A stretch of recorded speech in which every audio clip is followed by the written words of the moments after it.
Only last week, the Nigerian government directed that henceforth students in senior secondary school 1 and 2 should no longer be allowed to write the senior secondary school certificate examinations conducted by West African Examinations Council (Waec), the National Examinations Council (Neco), and the National Business and Technical Education Board (Nabteb).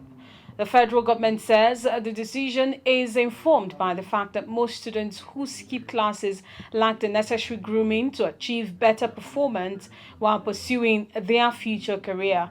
Clearview TV's Emiofon Okon spoke with some parents on their reactions to the latest government directive. Her report. The federal government directive is contained in a circular issued by the Federal Ministry of Education and addressed to principals of the 104 federal unity colleges across the 36 states of the Federation. The ministry explained in the circular that students in secondary school 1 and 2 who are often allowed to participate in the Waec, Neco, and Nabteb examinations are usually distracted from achieving their goals in life. Some parents interviewed are in support of the decision, noting that if students are made to pass through all the level of education, they stand the advantage of both experience and knowledge. What federal government is doing is in the interest of the parents. When you allow a child to cross from SS1 to university or SS2 to university, maybe the child is around 15 years old. He or she knows nothing.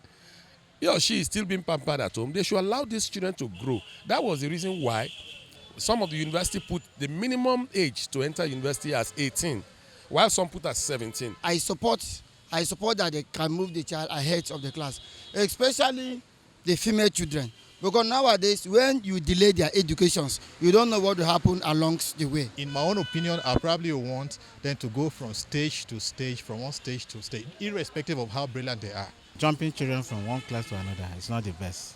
It affects them. So ideally, a child is supposed to do primary 1, primary 2, primary 3, up to 6, so they can get the syllabus of all the classes. They also said allowing the young ones to pass through the rudiments will help build solid foundation for their higher education and career, as there will be no missing gaps. So it's always better for you to allow a child to go SS1, SS2, SS3. After SS3, the child will have grown up very well, understand what issues of life is, and be able to move on. I mean, what are you even hurrying for? At the end of the day, the child will rush over everything and graduate. Probably might be waiting at home. But once you do the needful, go through the stages and make sure you are excellent in whatever stage and at any point that you are. The child needs to be mature before entering into tertiary institution. Why? Because at the tertiary institution, of course, he or she will be alone. She may have not developed the maturity to say no to some things on her own. And that is to say, some of her senior in the school can coerce him or her to do what he or she wouldn't have done ordinarily. So that maturity is necessary. Only days ago, the Federal Education Ministry spokesperson, Ben Gong, revealed that it is unfortunate that when students of SS1 and SS2 sit the external examinations, they become uncontrollable. According to him, the students no longer listen to instructions and start seeing themselves as being above the law. But the question is, will stopping the young, brilliant children from skipping a class or two at the secondary school level all that is needed to whip them into line in terms of moral conduct? Imefon Okon, reporting for Clearview Television. It's often said that before you judge a man, walk a mile in his shoes. Governance is everybody's business, as a country's success is measured by the quality of life of its citizens. In Nigeria today, there have been countless calls and agitations for good governance, but who can give the people the good governance they earnestly yearn for? In this special report, Clearview TV's Gloria Atta brings us the views of some Nigerians on the streets of Abuja City on how they would run the country if they have the opportunity to become Nigeria's elected president. Nigeria, often referred to as the giant of Africa, is Africa's most populous black nation with over 211 million people. The country covers an area of 923,769 square kilometers, comprising of the 36 states of the Federation and the FCT. In the last decade, Nigeria has been tagged as one of the epicenters of poverty, corruption and terrorism in the world that has led to the loss of lives and property of its citizenry. The obvious failure of successive governments has stirred countless agitations, with proponents calling for restructuring and good governance to bring about desired economic development in the country.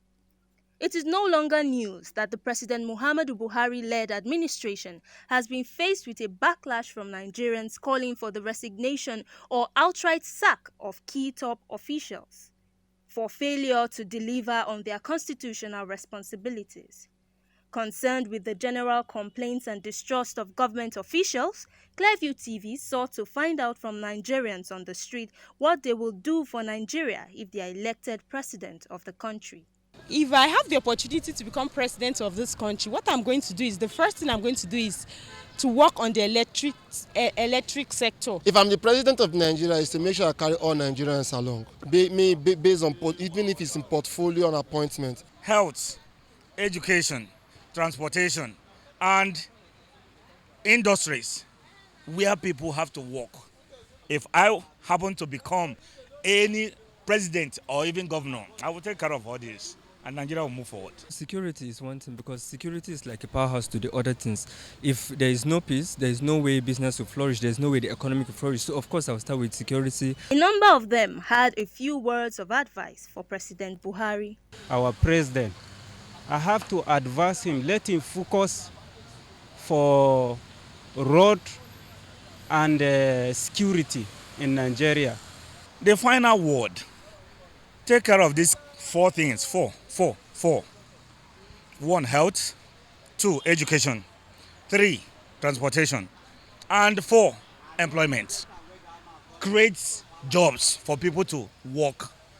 You know, there are people who actually voted you in there, Mr. President, and this is because of probably what you told them and probably what they saw of you.